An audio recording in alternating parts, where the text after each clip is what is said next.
जय श्री राम दोस्तों, आप सभी का स्वागत है हमारे चैनल सरयू सनातन में। दोस्तों, आज हम बात करेंगे पितृपक्ष। ये पितृपक्ष अश्विन मास के कृष्ण पक्ष में पड़ने वाला पितृपक्ष होता है, जो 15 दिनों का होता है। इस पितृपक्ष में हमें पितरों को प्रसन्न करना होता है। ये 15 दिन हमारे पितरों के लिए माना जाता है। तो ये पितृपक्ष का प्रारंभ 8 सितंबर से शुरू हो रहा है और 21 सितंबर 2025 को पितृ मोक्ष अमावस्या है। इस दिन पितृपक्ष की समाप्ति हो रही है। इसके बाद शारदीय नवरात्र प्रारंभ होगा। तो इस पितृपक्ष में हमें क्या क्या कार्य करना चाहिए, क्या क्या नहीं करना चाहिए, इस पितृपक्ष में हमको किस प्रकार से रहना चाहिए, क्या आज सारी जानकारी इस वीडियो के माध्यम से हम प्राप्त करेंगे। तो दोस्तों, सबसे पहले हम ये जान लें कि ये पितृपक्ष हमें पितरों को प्रसन्न करने के लिए होता है। अगर हमारे पितृ हमसे नाराज हो जाएं तो हमें पितृदोष लगता है। तो इससे हमें निपटने के लिए हम 15 दिन के लिए कहा जाता है कि पितृ हमारे 15 दिन के लिए पृथ्वी पे आते हैं, जो कि उनके लिए उन्हीं का दिन ये माना जाता है। साफ होके, स्वच्छ होके उनको जो है हमें तर्पण देना होता है।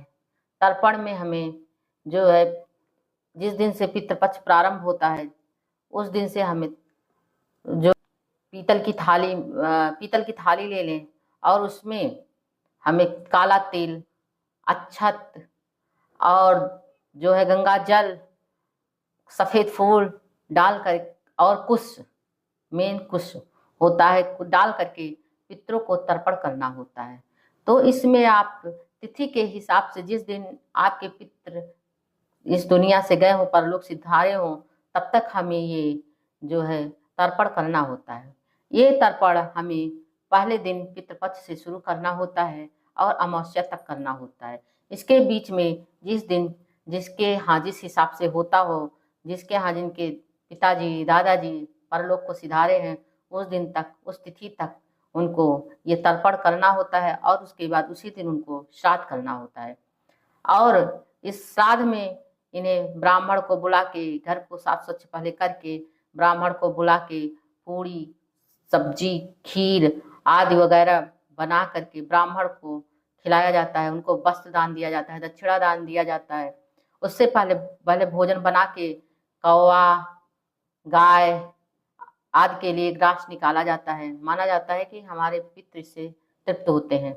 इस समय हमें भी किसी कौवा हो या गाय हो या जानवर हो, किसी को मारना नहीं चाहिए। कहा जाता है कि हमारे पितृ किसी भी रूप में आके आ सकते हैं। वो 15 दिन पृथ्वी पे ही रहते हैं, तो इसीलिए हमें ये सब कार्य नहीं करना होता है।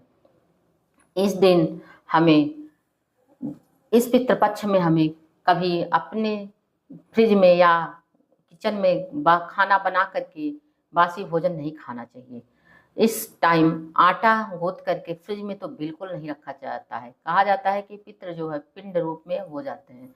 तो इस प्रकार से हम पितृपक्ष में हमें ये सारे कार्य नहीं करने होते हैं। इसमें कोई भी शुभ कार्य, मांगलिक कार्य नहीं किया जाता है।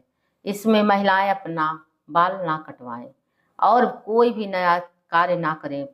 खास करके सुहाग का चूड़ी, बिंदी, सिंदूर वगैरह आदि पितृपक्ष में कभी ना लें। ये पितृपक्ष में नहीं लिया जाता है। इसमें ये सब कार्य नहीं कि हाँ, मंदिर जा सकते हैं आप, इसमें पूजा कर सकते हैं आप, और भी कार्य कर सकते हैं आप, लेकिन ये है श्रृंगार का सामान महिला इसमें बिल्कुल ना खरीदें। पितृपक्ष में आप जो जितना हो सके उतना दान करिए, पुण्य करिए, अपने पूर्वजों के प्रति समर्पित करिए। होगा आपके पितृ अगर प्रसन्न होंगे तो आपके घर में सुख समृद्धि बनी रहेगी। तो इस प्रकार से हमें पितृपक्ष की पूजा करनी होती है और जिसके घर पे जिसके हिसाब से, जिस हिसाब से होता हो उस हिसाब से भी किया जाता है। अब दोस्तों, आपको ये हमारी जानकारी कैसी लगी कमेंट बॉक्स में कमेंट करके बताइएगा और हमारे चैनल को लाइक करिएगा, सब्सक्राइब करिएगा, कमेंट करिएगा। जय श्री राम, राधे राधे।